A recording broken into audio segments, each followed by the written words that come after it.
One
அப்போ தர்மத்தின் நாயகனாக அந்த வைகுண்டத்திலிருந்து பெருமான் ஆட்சி செய்கிறார். நீதி போல் தர்ம நியாயம் நெறிபொருந்த ஆசையால் இந்த சாப்பிடும் நம்மை பார்த்து சொல்கிறார், எப்படி வாழ வேண்டும்? நீதியோடு வாழ வேண்டும், கருத்தாக இருக்க வேண்டும், நிலை எப்படி இருக்க வேண்டும்? நிலை மாறாமல் இருக்க வேண்டும்.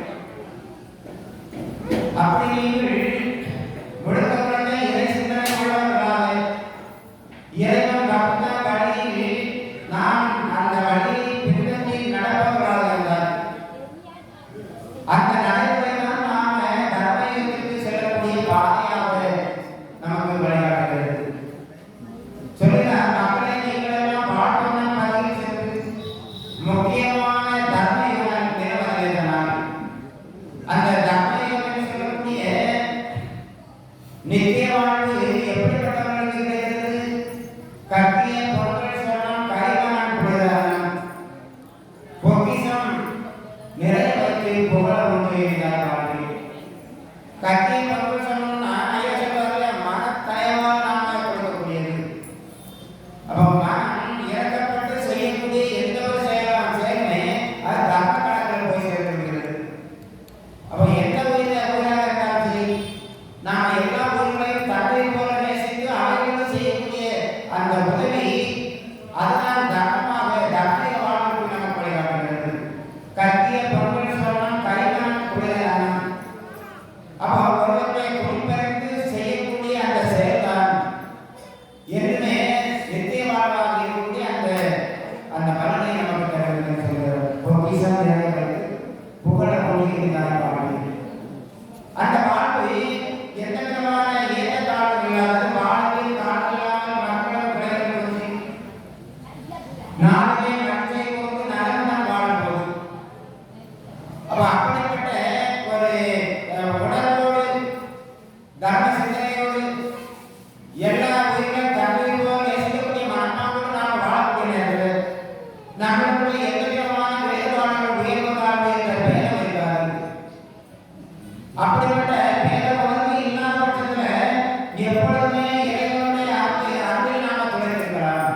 நாளுமே மகிழ்ச்சியை கொண்டு நரகன் வாழும்போது நீங்களுமே எனது செல்வோர் நீதியின் கிடைப்போம் வந்து இறைவனுடைய அருள் செல்வாரானது நமக்கு நம்மை அப்படியே அரவணைத்து பாதுகாத்து நாம் அந்த நித்திய வாழ்வாய் தர்மபதி வாழ்வை அடையக்கூடிய தகுதியோடு நம்மை வழிநடத்துகிறது. அதுதான் சொல்கிறார், நீங்களுமே எனது செல்வோர் நீதியின் கிடைப்போம் வந்து ஆளுமே உங்கள் தன்னை அன்புடன் அடையாளம்.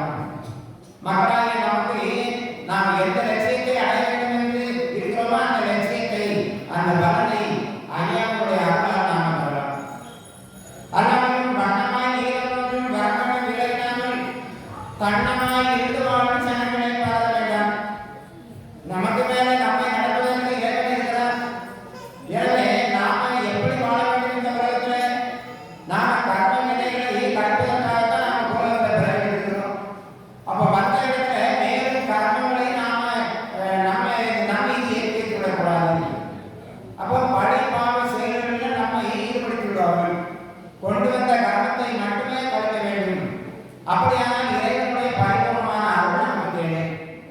அப்போ அப்படி இருந்தால் மட்டும்தான் அந்த நீரத்தோடு வாழ முடியும். மனிதன் மனிதனாக வாழ்ந்தால் மட்டும்தான் அப்போ நாட்டை ஆளக்கூடிய மன்னனும் நீரத்தோடு ஆட்சி செய்ய முடியும். அப்போ மக்களும் மன்னனும் நல்ல முறையில் நீதியுள்ளவர்களாக வாழ்ந்தால் தெய்வ நீதமும் இங்கே சிறப்பாக இருக்கும்.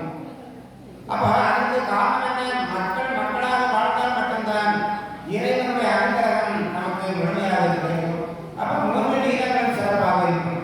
அப்போ கண்ணமாய் நீதமும் வரப்பண விளையினாமல் கண்ணமாய் இருந்து வாழும் சனங்களை பதற வேண்டாம். ஏன்னா அப்படிப்பட்டவர்களுக்கு எந்த விதமான பதட்டமோ பதற வேண்டிய அவசியம் இல்லை. தீனமாய் கண்ணன் தன்னால் சிறப்புடன் இருந்து வாழ்வீர். ஐயா உறுதியாக சொல்கிறார், உங்களுக்கு அந்த பலன் கண்டிப்பாக உண்டு. எண்ணமே ஒன்றுமில்லை எளிமையும் இல்லை கண்டீர். அப்போ இறைவனை வழிநடத்தினான்னு சொல்லக்கூடிய நேரத்தில் மனதில் நமக்கு எந்த ஒரு சங்கடங்களும் வராதில்லை. ஏதாவது ஒரு எண்ணங்கள் வந்தால் கூட அது வந்து நம்முடைய மனதை நெருக்க விடாத அளவுக்கு அந்த இறைவன் நம்மை காத்திருக்கிறது. எண்ணமே ஒன்றுமில்லை எளிமையும் இல்லை கண்டீர். ஒன்றிலும் பெரியவனாக ஒருவனுள் உயிர்த்தை கண்டால் தன்னிலும் பெரியவனாக தலைமை எய்திருவாள். என்னிலும் பெரியவன் நீங்கள் யாருங்கள் தரவில் மேலும். அப்போ உங்களை விட மற்றவர்களை நம்மை விட இவர்கள் உயர்ந்தவர்கள். அதே நேரத்தில் நாம உயர்வதற்கு நமக்குள்ளே ஆலோசனமாக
மக்களுடைய பிரதிநிதியாக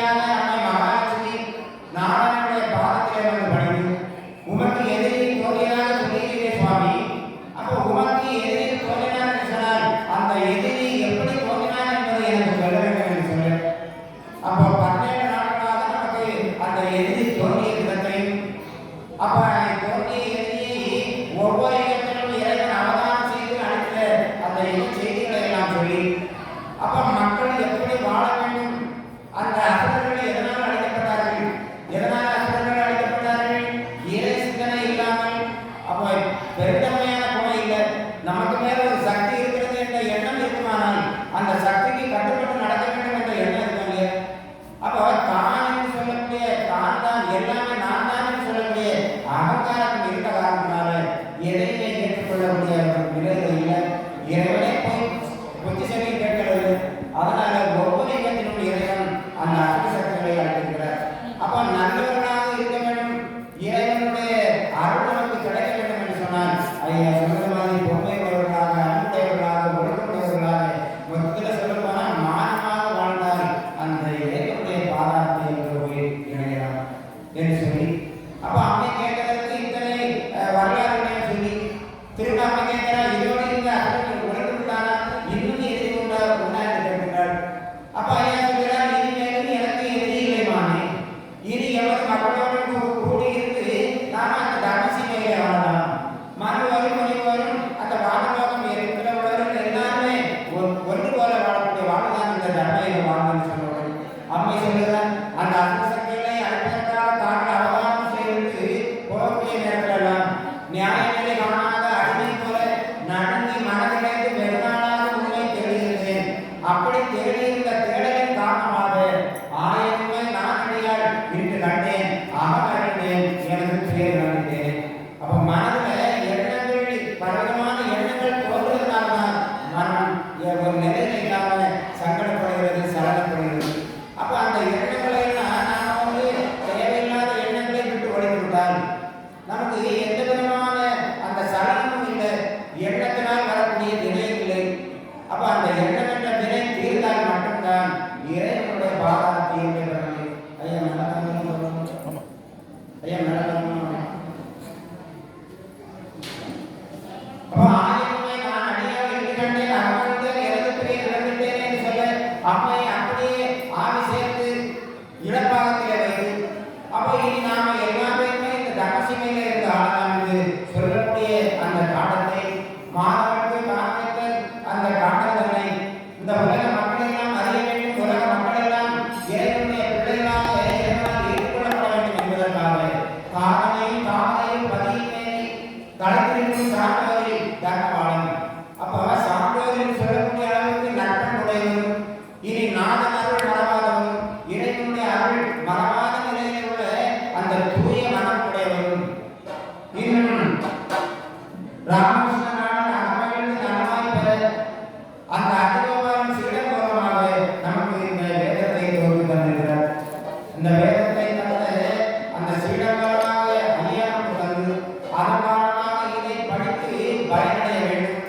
அதனால எல்லாமே எல்லாம் பெற்று வாழ வேண்டும் என்பதற்காக ஐயா சொல்கிறார், நாராயண அருளால் தான் இந்த ஆனந்தத்தை படிக்க முடியும். அதை கேட்க வேண்டும் என்றாலும் ஐயாவுடைய அருள் இருந்தால் தான் கேட்க முடியும். அப்படி நல்ல உரை சொல்ல வேண்டும் என்றாலும் நம்முடைய திறத்தால் எதுவுமே சொல்ல முடியாது. ஏன்னா இருக்கக்கூடிய எல்லாமே பொம்மமாக தான் வந்து இருக்கணும், தரக்கூடியது எல்லாமே அவர் தான் தர வேண்டும். அது இங்கே இருக்கக்கூடிய மக்களுடைய மன இயல்பு எப்படி இருக்கிறதோ அதற்கு தக்கவாறு தான் அவர் நமக்கு தருவார்.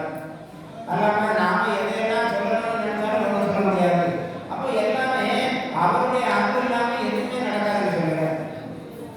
அப்போ படிக்க வேண்டும் என்றாலும் கேட்க வேண்டும் என்றாலும் நல்ல முறை சொல்ல வேண்டும் என்றாலும் அது அவருடைய அருள் இருந்தால்தான் நம்மளால எதையுமே நடத்த முடியும். எல்லாத்துக்கும் உடைய பலன் வந்து எல்லாமே ஐயாவை தான் சாரும்.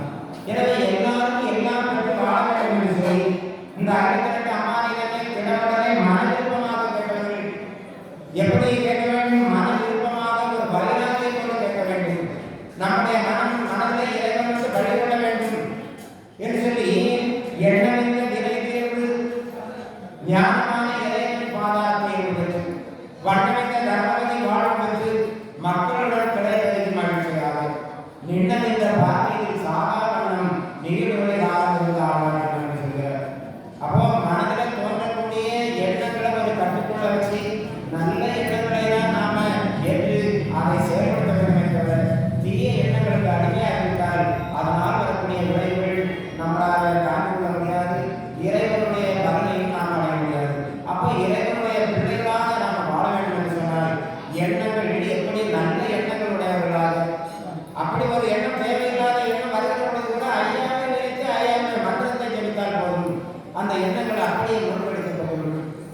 இப்போ 17 நாட்கள் ஐயாவுடைய பிள்ளைகள் மூலமாக இந்த திருநாளை சிறப்பாக நடத்திருக்கிறார்.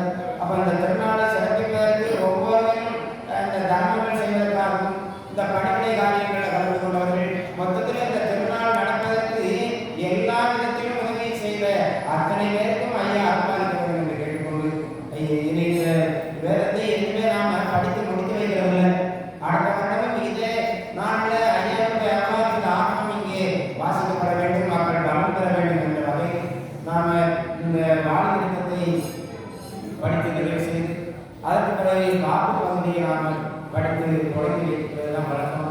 அதன் பிரகாரம் இப்பொழுது நாம் இந்த விருதத்தை படித்து நிறைவு செய்வோம்.